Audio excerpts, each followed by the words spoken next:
Tout d'abord, je voudrais remercier les organisateurs pour l'invitation. Donc, en effet, je vais vous parler d'un problème de limite hydrodynamique.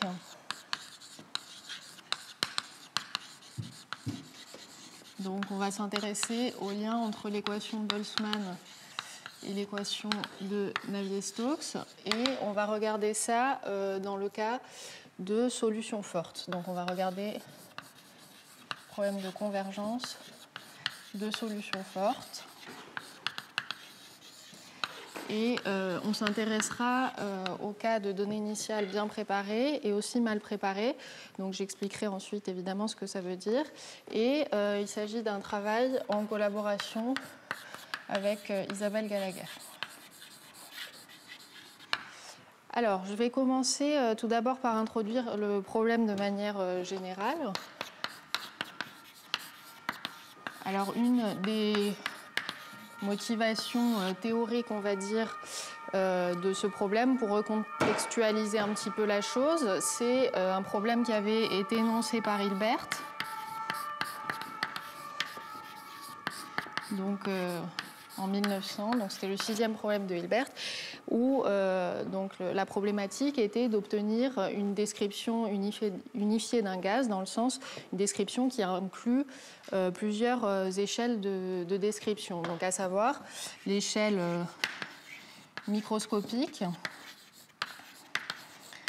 donc, à laquelle on décrit les trajectoires de toutes les particules grâce aux équations de Newton,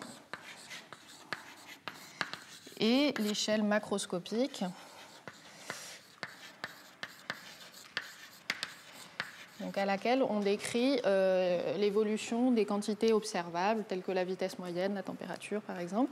Et donc c'est à ce niveau-là que se situe l'équation de Navier-Stokes. Et il avait proposé comme étape intermédiaire l'échelle mésoscopique, donc à laquelle se situe l'équation de Boltzmann, où là on s'intéresse plutôt au comportement typique d'une particule. Donc je vais commencer par présenter de manière un petit peu plus précise l'équation de Boltzmann. Donc l'équation de Boltzmann.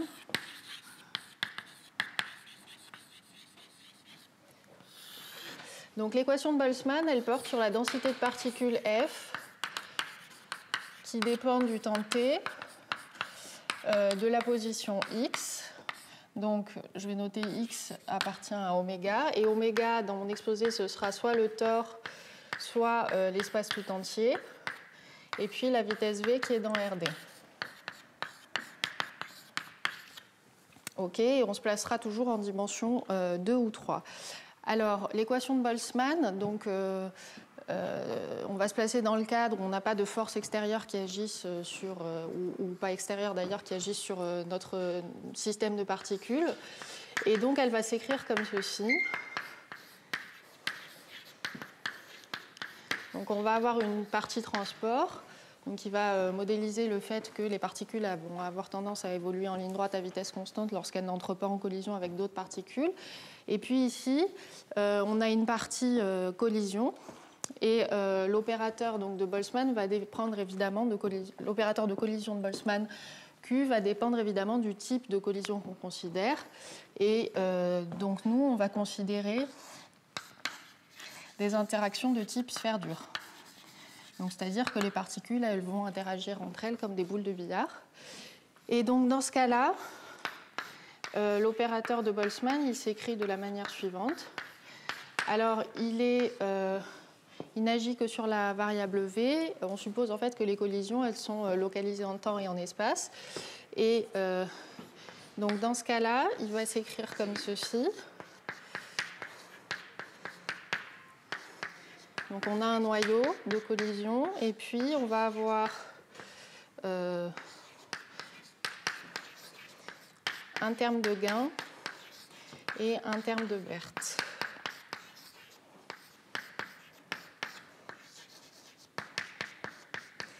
Okay, donc le terme de gain et le terme de perte, ça va correspondre au fait qu'il y a des particules qui vont acquérir la vitesse v après la collision et d'autres qui vont la perdre.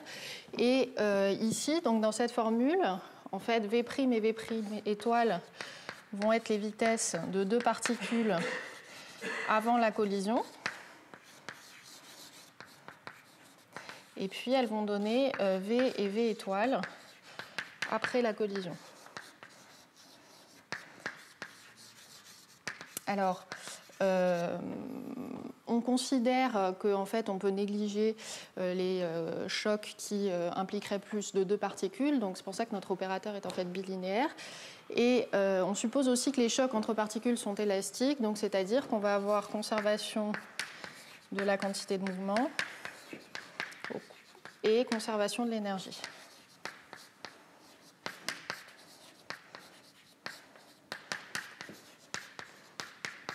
Donc ça, c'est les lois microscopiques des chocs élastiques. Et donc, on s'aperçoit qu'on a D plus une équation ici. Donc, en fait, on va pouvoir paramétriser V' et V' étoile par un élément de la sphère SD-1. Alors, je vais donner des propriétés formelles de cet opérateur. Donc, tout d'abord, des propriétés de conservation.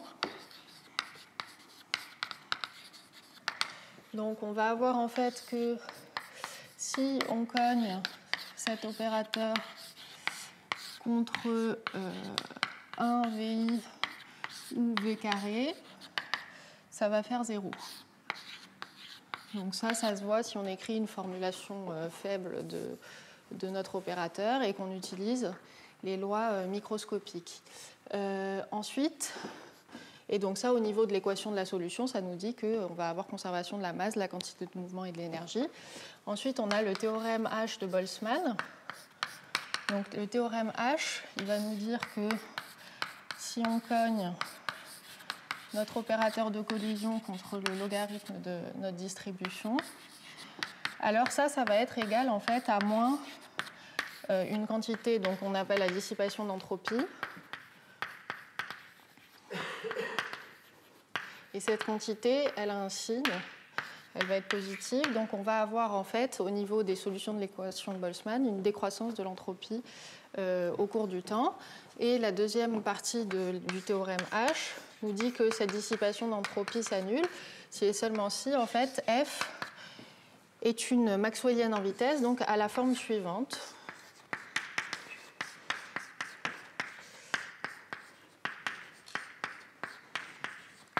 Et donc éventuellement, évidemment, ça peut être ρ, u et θ peuvent dépendre de x, donc on va parler de maxwellienne locale. Alors donc ça c'était pour l'introduction un petit peu générale sur l'équation de Boltzmann. Donc si on veut pouvoir passer à l'équation de Navier-Stokes, on va faire une remise à l'échelle de cette équation de Boltzmann. Alors, je vais introduire un paramètre qui va être epsilon. Donc, epsilon, ça va être le nombre de Knudsen. Et ça va être en fait l'inverse du nombre moyen de collisions subies par une particule dans une unité de temps macroscopique. Et on va regarder l'équation de Boltzmann suivante.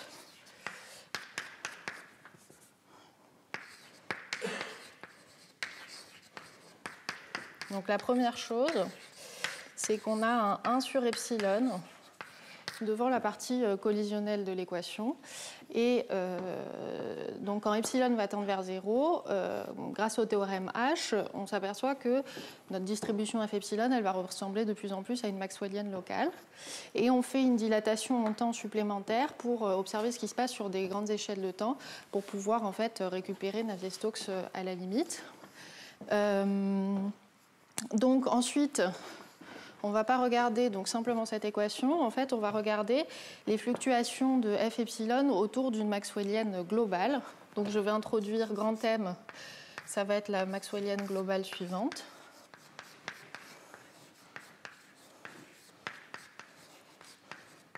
Donc gaussienne centrée réduite. Et on va regarder F epsilon sous la forme F plus epsilon M1,5 G epsilon. Donc là, on a un epsilon ici aussi. En fait, ça correspond au fait de prendre un nombre de Mach petit, donc lorsque epsilon va tendre vers 0. Et ça va nous permettre d'obtenir l'équation de Navier-Stokes incompressible à la limite. OK, donc maintenant, ce qui nous intéresse, en fait, ça va être l'équation vérifiée par G epsilon. Alors, si donc je mets cette linéarisation autour de, pas cette linéarisation, cette écriture de F epsilon dans cette équation, on va obtenir la chose suivante.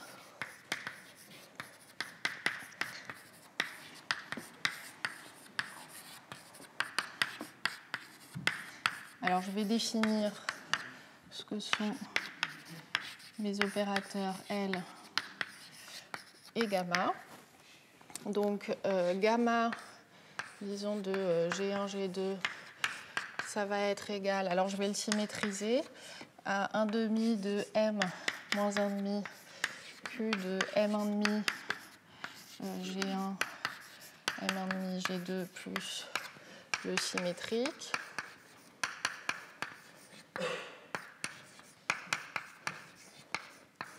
Et l'opérateur linéarisé qui sort ici, donc LH, disons, ça va être égal à 2 gamma de M1,5H.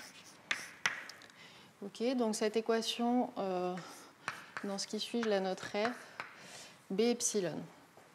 Alors, de manière très formelle, si je multiplie cette équation par epsilon carré et que je fais tendre epsilon vers 0, il y a tous les termes qui vont tendre vers 0 et il va nous rester LG epsilon égale 0. Donc, on s'attend à ce que G epsilon tende vers un élément G qui va appartenir au noyau de cet opérateur linéarisé L. Et ce noyau, on sait par quoi il est engendré. Il est engendré par M1,5, M1,5 VI, et donc pour I compris entre 1 et D, et puis M1,5 V carré. OK, donc ça évidemment c'est très formel, mais donc on va essayer de rendre ça rigoureux. Et puis du coup, le fait que le noyau de L soit engendré par ces éléments-là, ça nous dit qu'en fait G il va pouvoir s'écrire sous cette forme-là. Donc on va dire G de TXV égale à M1,5 fois ρ de TX plus U de TX scalaire V plus 1 demi de V carré moins D fois θ de Tx. Et donc on s'aperçoit que G en fait il est paramétrisé par ces moments, donc ρ, U et θ, puisqu'on a ρ qui va être égal à l'intégrale de G M1,5 dV, U qui va être égal à l'intégrale de GV M1,5 dV, et puis θ qui va être égal à 1 sur D fois l'intégrale de G M1,5 V carré moins D dV.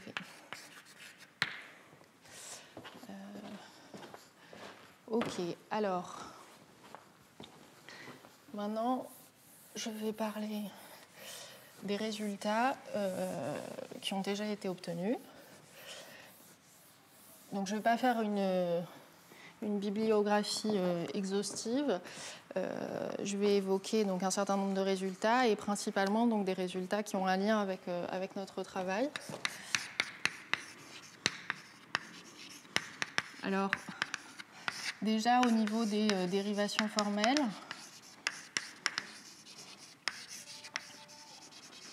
donc de l'équation de Navier-Stokes à partir de l'équation de Boltzmann, il y a eu plusieurs auteurs, donc il y a eu Hilbert et d'une part et d'autre part Chapman et Enskog.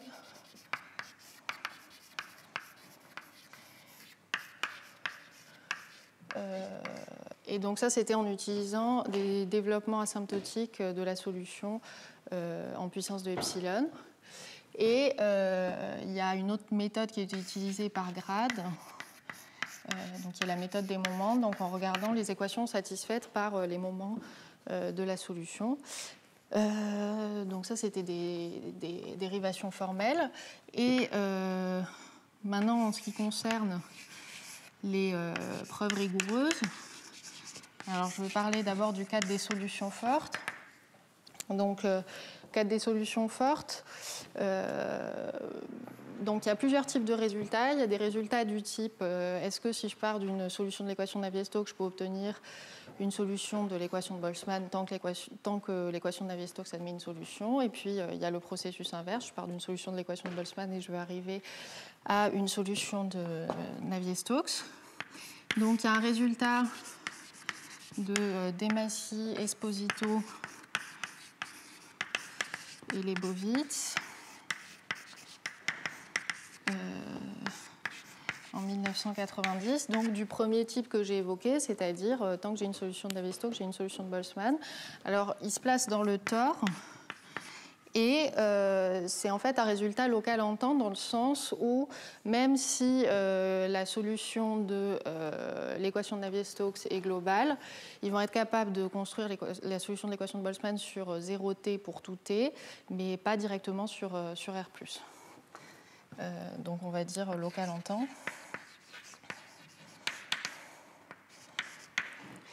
Et puis, donc, plutôt du deuxième type dont je parlais, le résultat de Bardos et Okai.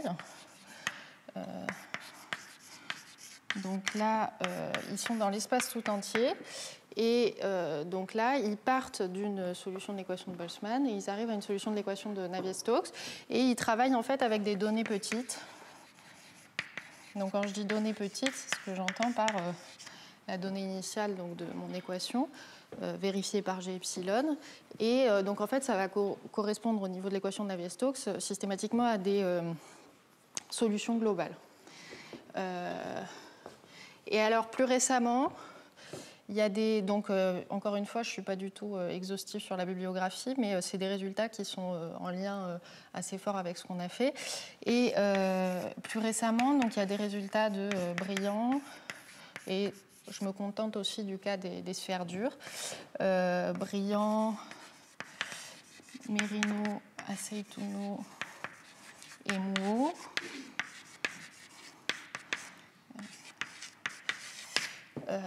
Où là, donc le but, c'est plutôt d'obtenir des résultats du type théorie de Cauchy pour l'équation sur G epsilon, ou d'ailleurs pas exactement sur G epsilon parce qu'il ne linéarise pas forcément de la même façon que ce qu'on a fait, mais en utilisant des techniques d'hypocoercivité et aussi des techniques plus récentes d'élargissement d'espace, donc à la Gualdani, Michler, Mouot.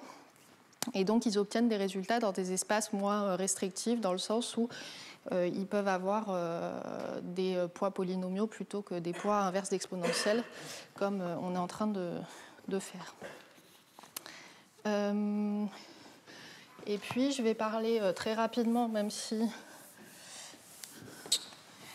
nous, on va se placer dans un cadre de solution forte. Mais bien sûr, dans le cadre de solutions faibles,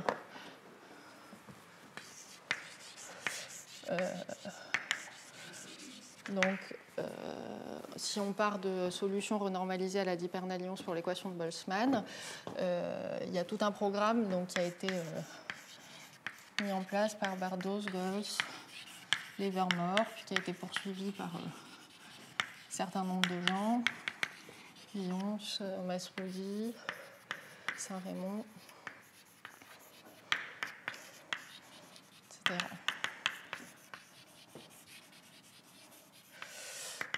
Voilà, donc moi je ne vais pas du tout parler de ce cadre-là, on va rester sur le cadre des solutions fortes.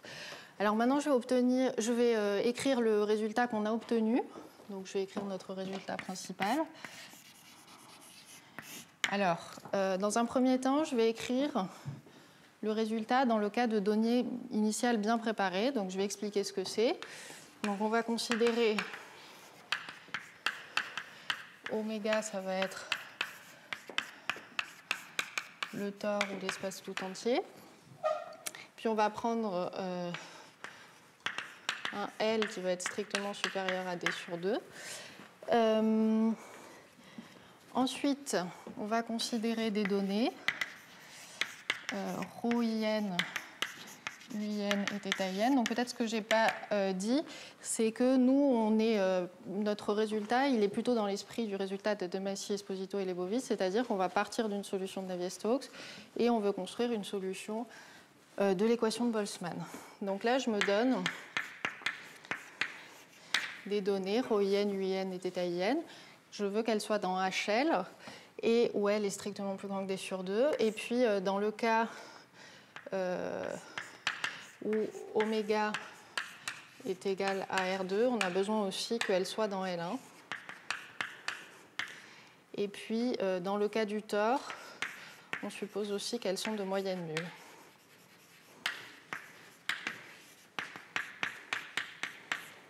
Donc, on part de ces données-là, et ensuite, on va considérer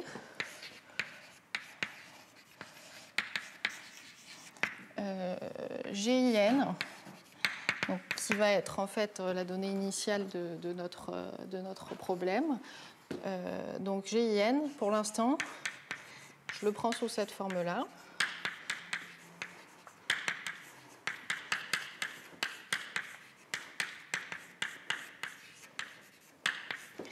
Et donc ça signifie quoi? Ça signifie que en fait, je suis dans le noyau de mon opérateur linéarisé grand L. Et je suppose aussi que j'ai les conditions suivantes vérifiées. Donc UIN est à divergence nulle et que on a ρIN plus θIN égale 0. Donc le fait d'être bien préparé, pour moi, ça va vouloir dire qu'on est de cette forme-là avec ces deux conditions-là. Alors, ensuite, donc, je parlerai du cas où mes données ne sont pas bien préparées.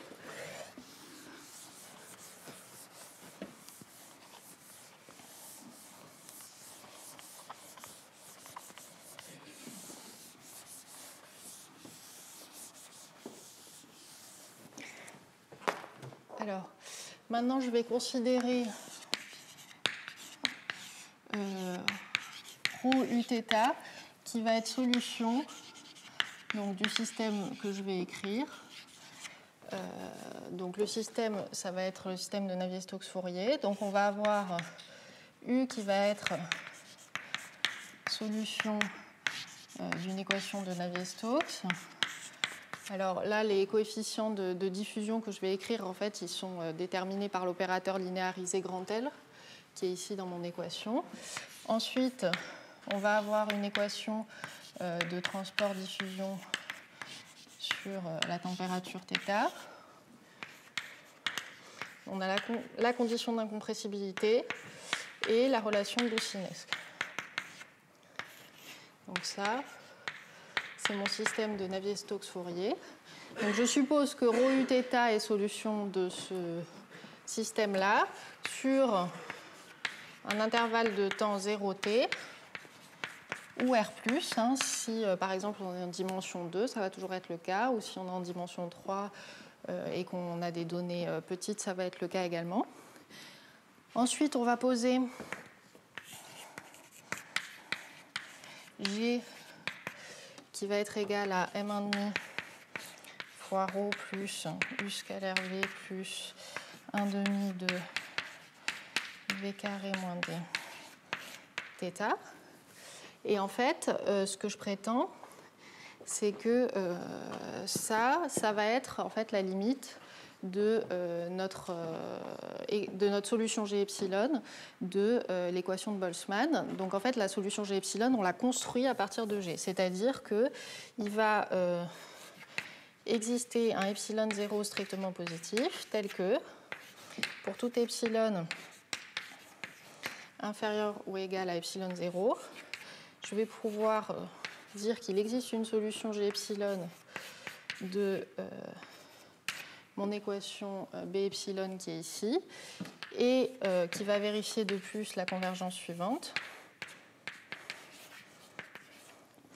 On va avoir G epsilon moins G qui va tendre vers 0 lorsque epsilon tend vers 0 dans une norme à l'infini en temps à valeur dans un espace grand X, et je vais revenir sur l'espace grand X dans un instant.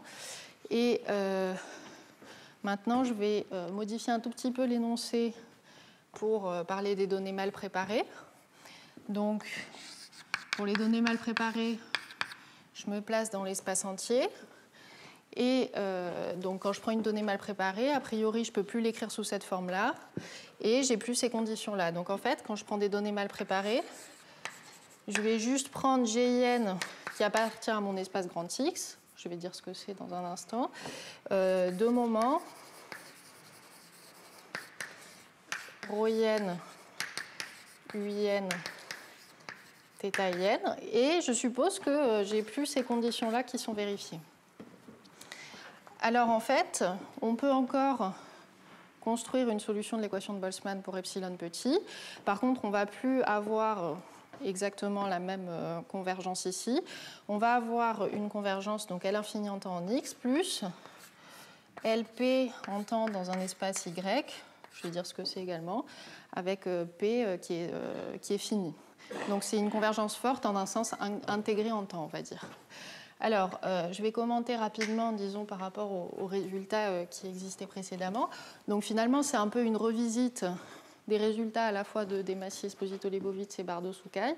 Alors, sachant qu'on a quelque chose qui est important dans notre résultat, c'est que si la solution elle est globale ici, en fait, notre epsilon 0, il est indépendant du temps.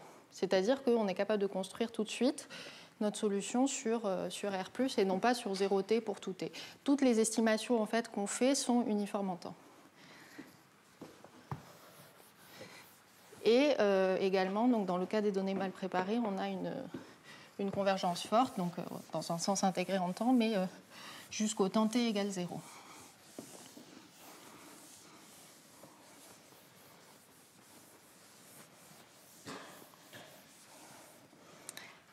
Alors, au niveau des espaces, donc l'espace grand X, en fait, il va être associé à la norme suivante,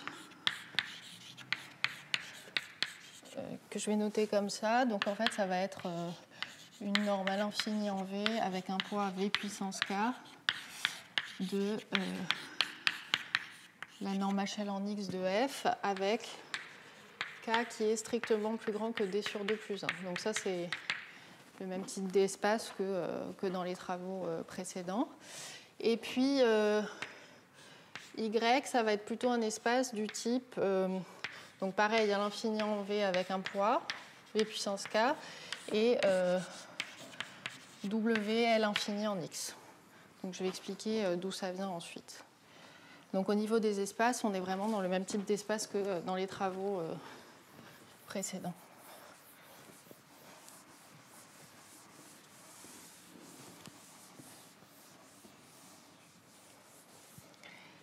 Ok, alors maintenant, je vais essayer d'expliquer un petit peu les idées de la preuve. Alors, si on compare par rapport aux résultats de Demassy, Esposito et Leibovitz, qui est un petit peu du même type, c'est pas du tout le même type de preuve. Ça ressemble plutôt au type de preuve utilisé par Bardot et Soucaille.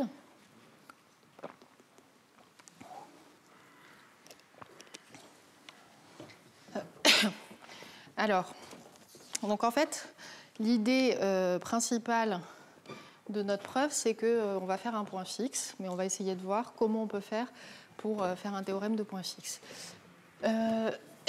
Pour l'instant, je me place dans un cadre, disons que les données soient bien préparées ou mal préparées. Dans toute la première partie de la preuve, ça ne change rien, c'est à la fin qu'il y aura une différence. Donc je vais réécrire, point fixe. Je vais réécrire mon équation.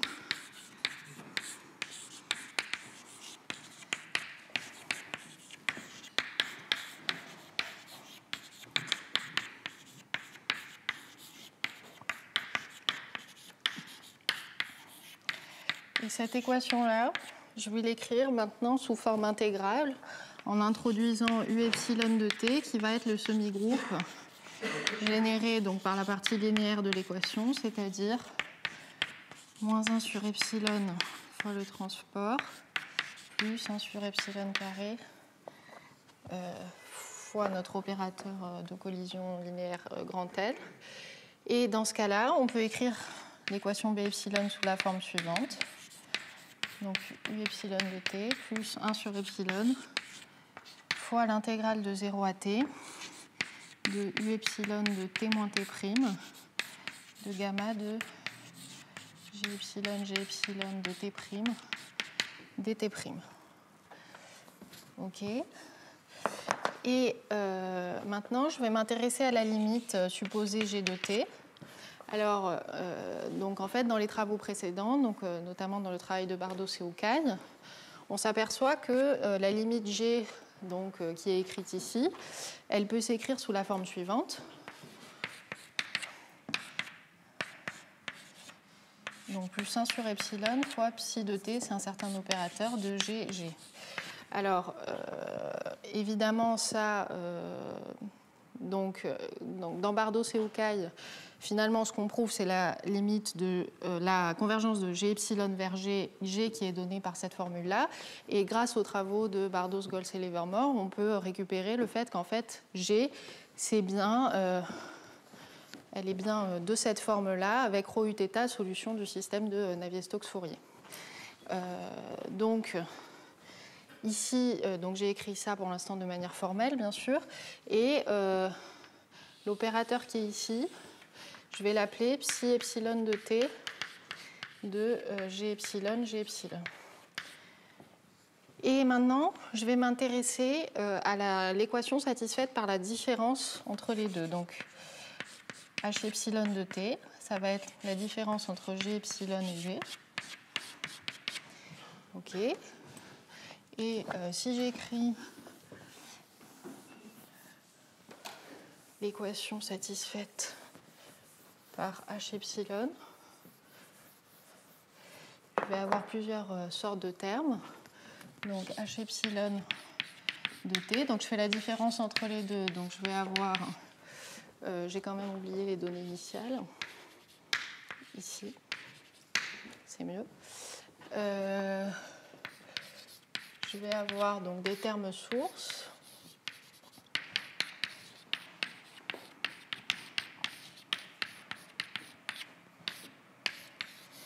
Ensuite, je vais avoir une partie linéaire. Alors, je mets un 2 parce que je symétrise tous mes opérateurs.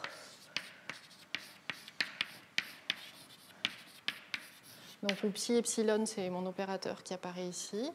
Et puis, j'ai une partie non linéaire.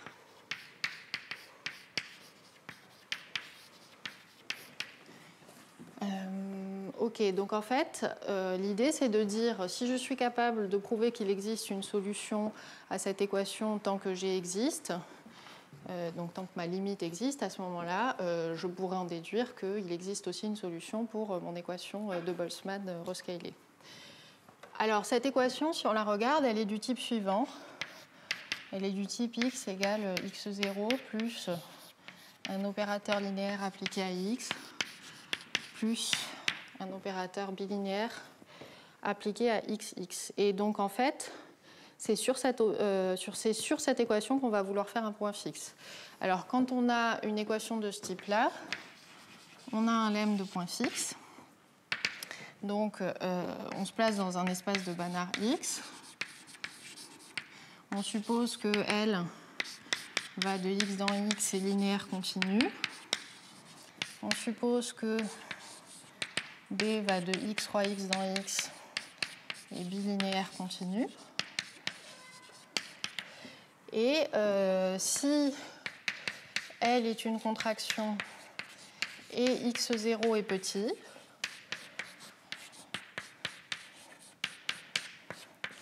donc en ce sens-là, donc il faut qu'on ait une majoration sur x0, alors notre équation qui est écrite ici va admettre une solution, donc qui va être unique dans la boule de centre 0 et de rayon 1 moins L sur 2B. Et de plus, elle va vérifier que sa norme est majorée par une constante fois la norme du terme source. OK, donc nous, on va vouloir appliquer ce lemme de point fixe ici. Donc on voit que nos termes sources, ça va correspondre au x0 de l'équation qui est écrite ici, donc les termes de la première ligne. Donc on espère quand même que tout va tendre vers 0 lorsque epsilon va tendre vers 0. Et puis la partie linéarisée, la partie linéaire de l'équation, elle est écrite ici. Donc mon opérateur linéaire ici, donc je vais l'appeler L epsilon de t appliqué à H epsilon pour l'instant. J'ai besoin que ce soit une contraction. Et pour l'instant, ça semble compliqué parce qu'ici, on a G dans l'opérateur linéaire et il n'y a aucune raison a priori que G soit assez petit pour que cela devienne une contraction. Donc, en fait, ce qu'on va faire, c'est des choses qui avaient déjà été faites, notamment pour étudier les équations de Navier-Stokes par Chemin et Gallagher, c'est de remplacer notre inconnu H epsilon par un H epsilon lambda de t. Donc en fait, ce qu'on fait, c'est qu'on va filtrer par une fonction exponentielle de l'intégrale d'une norme de G bien choisie. Alors pour l'instant, je vais écrire la formule et puis ensuite je vais expliquer. Alors en fait, donc ici, lambda, ça va être un paramètre strictement positif qu'on va choisir assez grand dans un deuxième temps. Et ici, on a introduit cette chose-là. Alors, je vais expliquer quel est l'intérêt de faire ça. Mais déjà, pourquoi on a le droit de faire ça? Parce qu'en fait, on sait que dans tous les cas où je me suis placée, on va avoir G qui va être LR en temps à valeur grand X pour tout R strictement plus grand que 4. Donc c'est vrai sur 0t si on a des solutions locales en temps et c'est vrai sur R+ si on a des solutions globales en temps. Donc ça utilise des résultats sur l'équation de Navier-Stokes, des résultats de décroissance. Donc quand on est dans le tore, les solutions elles vont décroître exponentiellement parce qu'on a pris des données de moyenne nulle. Et quand on est dans l'espace tout entier, on a des estimations sur la décroissance polynomiale en temps, donc notamment due à Wigner et Schoenbeck. Donc quand on est dans R2 ou R3. Donc le fait de définir ça, ça ne pose pas de problème. Et je vais essayer d'expliquer de manière assez, disons, approximative, parce que je vais écrire des estimations fausses, mais qu'on va rendre vraies ensuite, quel est l'intérêt de faire ça. Donc nous, on a envie que ce truc-là devienne une contraction. Et donc si je regarde maintenant l'équation satisfaite par cette chose-là et non plus par juste la différence H epsilon, ça va transformer mon opérateur L epsilon de t en un opérateur L epsilon lambda de t qui va être défini de cette manière-là. Donc 2 sur epsilon fois l'intégrale de 0 à t de u epsilon de t moins t', et ça va me faire apparaître une exponentielle ici.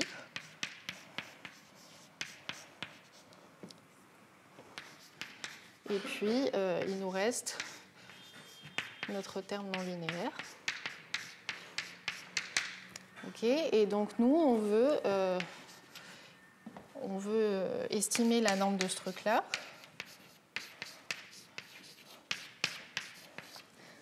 Alors, donc, ce que je vais écrire est faux dans le sens où on n'est pas encore dans les bonnes normes pour pouvoir l'écrire.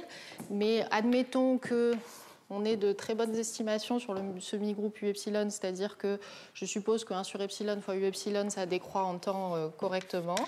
Donc je vais mettre un qui de t moins t', où qui c'est mon taux de décroissance pour l'instant supposé. Donc ici, j'ai mon exponentielle qui reste. Et puis ici, je vais supposer aussi, ce qui n'est pas le cas tout à fait, que j'ai des bonnes estimations bilinéaires. Et puis je vais sortir le h de l'intégrale. Quand on fait ça, on se retrouve avec cette intégrale-là à estimer. Et si on fait du Holder, je vais me retrouver avec une norme LR' en temps de qui, donc où R' c'est l'exposant conjugué de R. Et puis je vais me retrouver avec la norme LR en temps de ce truc-là.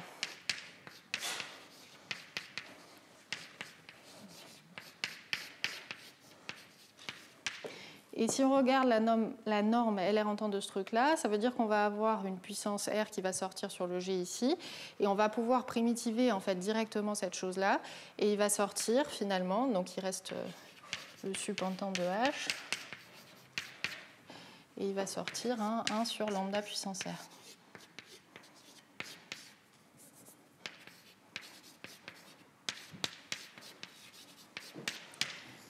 Et donc, on s'aperçoit qu'en ayant fait cette petite manipulation, si on prend lambda grand, on va pouvoir récupérer sur cet opérateur une contraction alors qu'on l'avait a priori pas.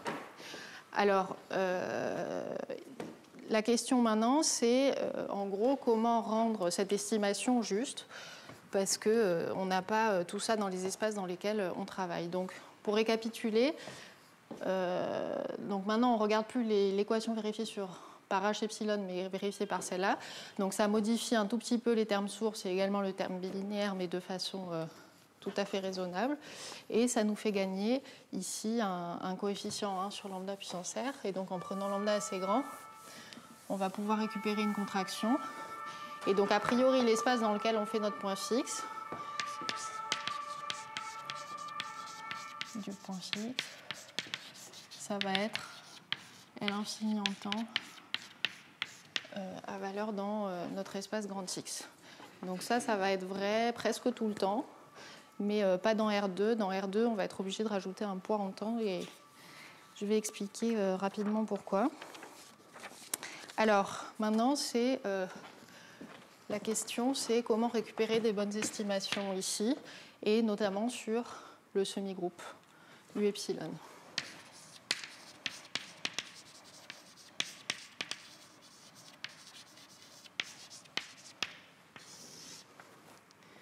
Alors, les estimations sur U epsilon, notre analyse, elle est très proche de celle qui a été faite déjà par Bardos et Okai et qui reposait en grande partie sur le résultat de Elie-Sierpinski.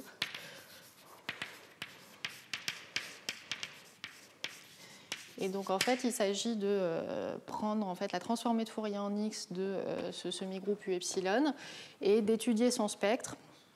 Et donc, notamment, ce qui va être très important, c'est le comportement des valeurs propres autour de 0 pour des fréquences petites. Donc, on va dire théorie de Fourier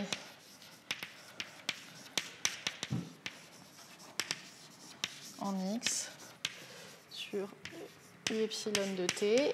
Et donc, ça nous donne des estimations assez fines sur le spectre.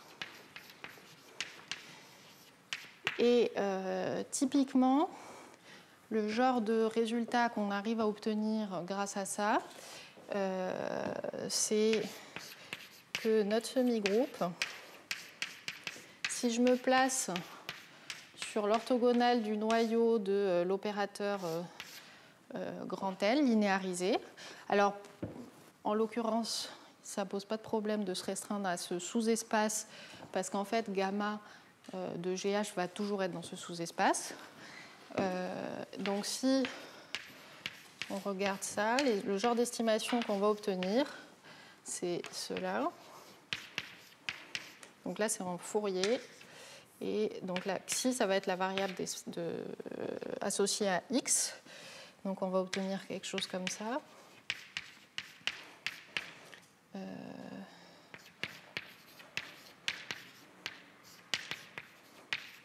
OK, où alpha et bêta sont des réels strictement positifs.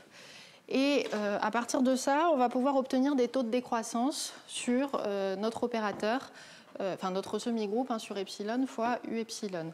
Alors, je vais écrire les estimations qu'on obtient. Donc dans le tore, par exemple, c'est assez immédiat, ce que ça a pour conséquence en termes de décroissance. Donc dans le tore, c'est immédiat parce que xi en norme, c'est 0 ou 1 est plus grand. Donc en fait, on va pouvoir écrire la chose suivante.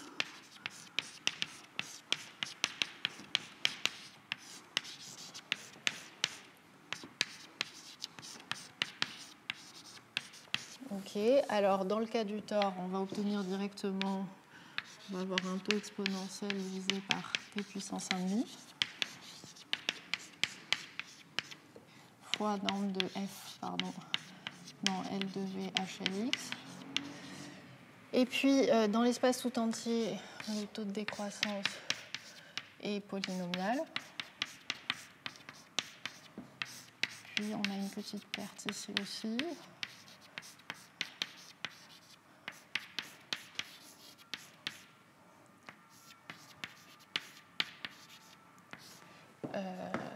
Donc ça, c'est si oméga égale RD. Et là, on s'aperçoit notamment d'une chose, c'est lorsque la dimension vaut 2, ce taux, il n'est pas intégrable en temps. Et donc, en fait, ce qu'on fait pour réussir quand même à pouvoir faire notre point fixe, c'est qu'on introduit un point en temps dans notre espace. C'est-à-dire que si oméga est égal à R2, notre espace de point fixe, c'est plus ça. On a un t 1 quart, ça marche, puissance 1 quart à valeur dans x. Donc ça, c'est si oméga est égal à R2.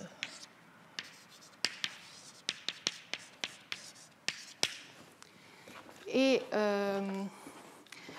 donc ça nous donne des très bonnes estimations ici pour pouvoir espérer mener à bien ce type d'estimation sur l'opérateur linéaire.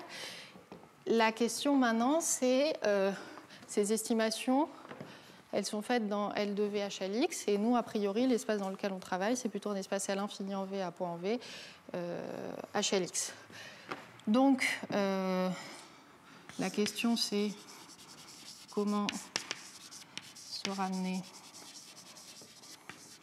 à L de V HLX. Et donc là, on utilise un argument classique donc, qui a été utilisé entre autres par Bardot-Seoucaï. Donc on commence par regarder notre opérateur linéarisé L.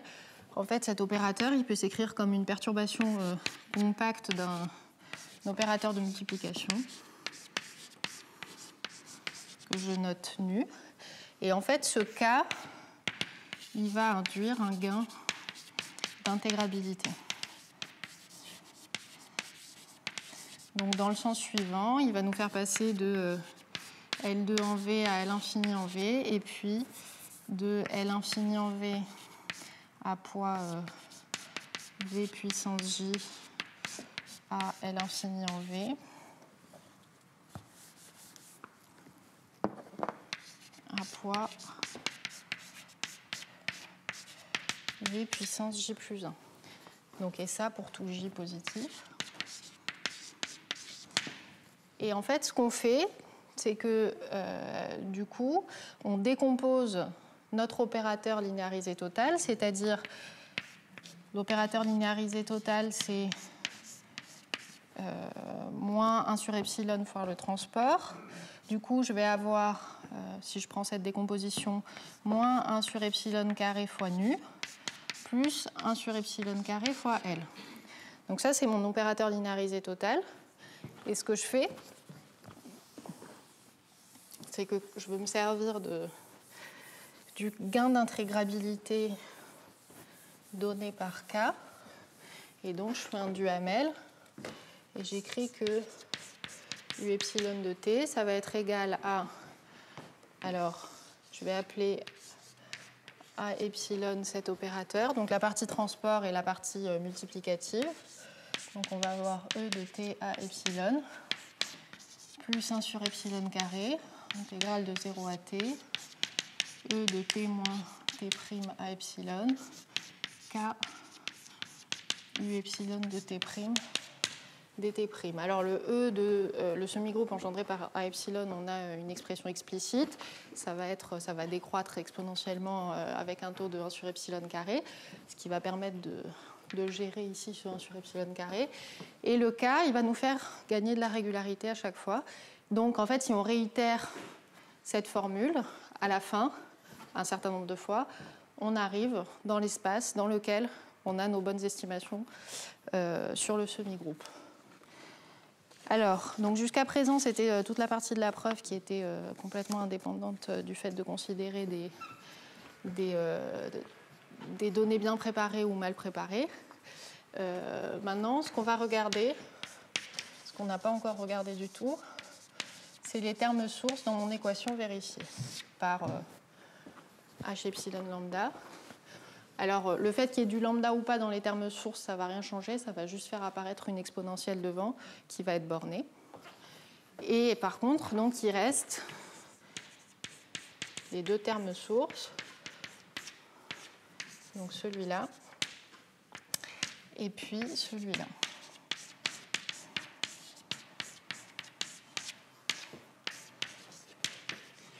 Alors, d'abord, je vais parler du deuxième, qui est, lui, indépendant du fait de considérer des données bien préparées ou mal préparées, puisqu'il porte sur la solution de l'équation limite G. Donc, en fait,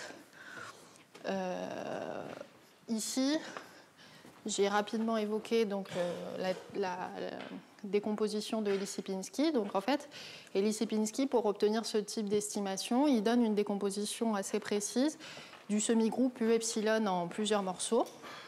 Donc, il y a deux types de morceaux. Il y a un morceau qui décroît exponentiellement vite, qui correspond aux valeurs strictement négatives, qui sont grandes, et puis ce qui correspond aux valeurs propres, qui sont petites. Donc, à partir en fait, de la décomposition de U epsilon de Élie-Sierpinski, on peut obtenir évidemment une décomposition de psi epsilon. Et en fait, il y a des bouts qui ne dépendent pas de epsilon, et ça va être exactement les bouts qui correspondent à psi de t. Et donc ensuite, on veut estimer ça avec toujours en tête l'idée d'obtenir des estimations uniformes en temps si la solution est globale. Et donc en fait, pour estimer tous ces termes-là, donc ça ressemble en fait aux estimations qui ont déjà été faites, mais il y a un certain nombre de choses qui changent parce qu'on fait porter tout ça sur G. Et quand on fait porter ça sur G, on peut utiliser les propriétés de décroissance qu'on connaît sur la solution de Navier-Stokes. Donc ici, on utilise, pour estimer ça, propriété de décroissance de G. Donc c'est notamment les résultats que j'évoquais précédemment de Schoenbeck. Alors, je ne vais pas rentrer plus dans les détails pour ça. Si je vais peut-être quand même dire quelque chose d'autre, c'est qu'on utilise aussi, par exemple, que G, enfin, disons ρ Uθ, ça va être dans de bons espaces. Donc ça va être, par exemple, dans les espaces L infini en temps HLX et même L infini tilde en temps HLX. Donc c'est les espaces à la chemin Lerner. Donc ça veut dire qu'on commence par prendre la norme à l'infini en temps avant de prendre la norme HL en X. Et puis aussi qu'on va avoir les gradients qui vont être... gradients de U qui vont être dans L2 en temps HLX aussi. Enfin bon, bref, disons la preuve de cette partie-là repose en grande partie sur le fait qu'on a déjà des bonnes estimations sur la solution de l'équation de Navier-Stokes. Alors, en ce qui concerne ce morceau-là, donc c'est là qu'on va on va distinguer le cas de données bien préparées ou mal préparées.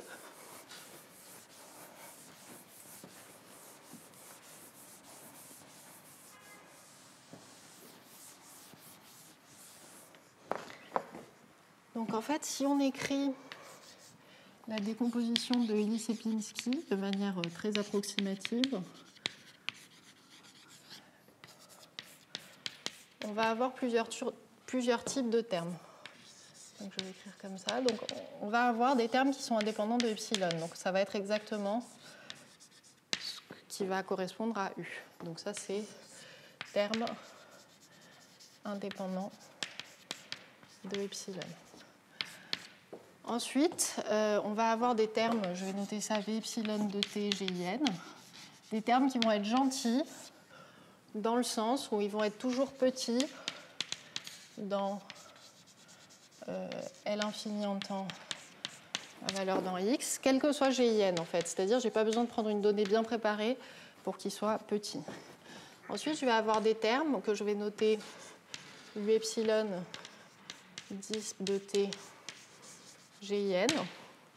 Alors, ceux-là, ils ne vont pas être petits pour tout GIN dans cet espace-là. Par contre, si GIN est bien préparée, c'est-à-dire si elle vérifie div de UN et rho n plus θ n égale 0, en fait, ces termes-là, ils vont être nuls. Donc ça va être 0 si GIN est bien préparé. Et par contre, ils ne vont pas être petits dans cet espace-là, mais si GIN est mal préparé, donc ils vont être petits dans L infini en temps à valeur dans l'espace Y. Donc l'espace Y, c'est l'espace que j'avais introduit au tout début. Et en fait, c'est que dans ce terme-là, si je regarde la transformée de Fourier en X de ce terme-là,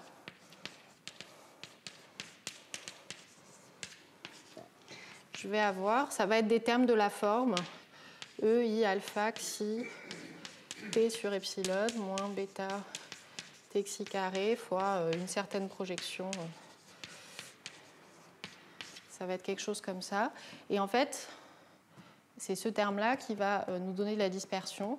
Et là, ce n'est pas L infini, c'est LP, avec P fini, justement, pour pouvoir utiliser la dispersion ici.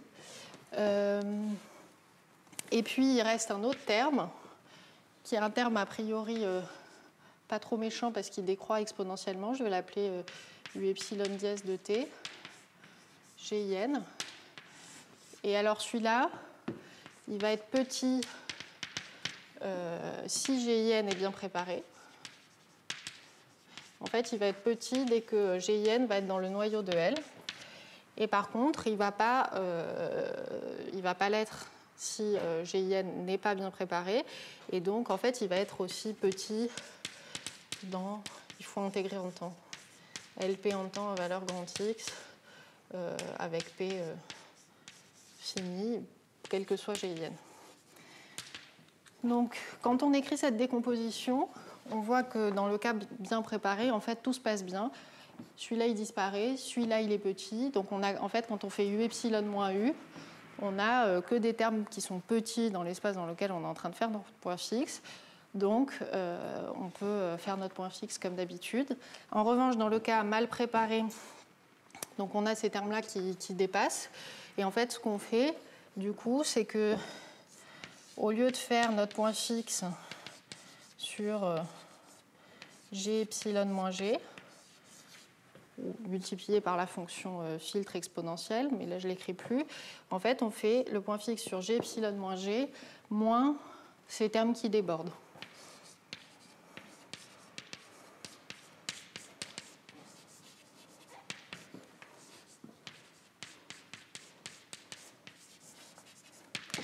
Et quand on fait, du coup, maintenant, quand on écrit l'équation vérifiée par tout ce truc-là, évidemment, ça fait sortir des nouveaux termes sources.